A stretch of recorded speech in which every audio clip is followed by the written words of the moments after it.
Գյորջյան Կասկադ 60 ամիս փուլային վճարում բազմաթիվ առավելություններ։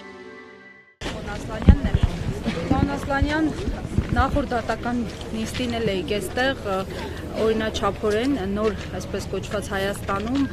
անակնկալ չեղավ, այսօր սպասում եք ինչ-որ անակնկալի, գուցե ազատ արձակվի, գուցե կապահամիջոցը փոփոխվի, ինչ եք սպասում։ Անկեղծ ասած շատ կուզենայի, որպեսզի մեր բոլոր սպասելիքները ուղղված լինեին դեպի արդարադատության իրականացմանը, բայց ցավոք մենք դատարաններ գալիս ենք ոչ թե արդարադատությանը սպասելիս վերջերս, այլ ինչ-որ հրաշքի սպասելիս, եթե հրաշքին սպասելուն է վերաբերում, գուցե, բայց արդարադատության իրականացման ուղղությամբ ցավոք սրտի այլևս Հայաստանի Հանրապետությունում գրեթե ոչ ոք արդարադատության իրականացմանը չի հավատում, իսկ դա նշանակում է, որ պետությունը իր ամենակարևոր ֆունկցիաներից մեկում արդեն թերացել է եւ ցավոք պետք է արձանագրել, որ այդ հույս ու հավատի վերանալուն հետ երկրում աճում են հանցագործությունների թիվը, ես կապում եմ դրա հետ։ Պարոն Ասլանյան,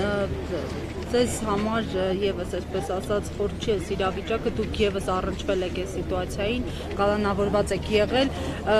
պետությունը չէ, իշխանությունները սրանով ինչ հարց են լուծում եւ հնարավոր է արդյոք այս կերպ ճնշել օրինակ պայքարը, շարժումը քաղաքական գործիչներին։ Տարբեր անգամ տարբեր անձանց նկատմամբ իրենց գործելավոճը նույնն է, բայց տարբեր հարցեր են լուծում, նայած որ ժամանակաշրջանում նկատմամբ ինչ հարց են լուծում, բնականաբար ով կոտրվելու ընդունակություն ունի, նա կկոտրվի, ով չունի այդ ընդունակությունը, նա չի կոտրվի, հետեւաբար հենց զուտ որ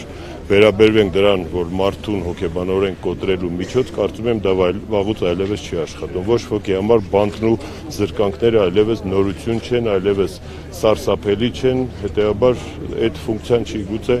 անձնական վրեժխնդրություն, ընտրովի արդարադատություն,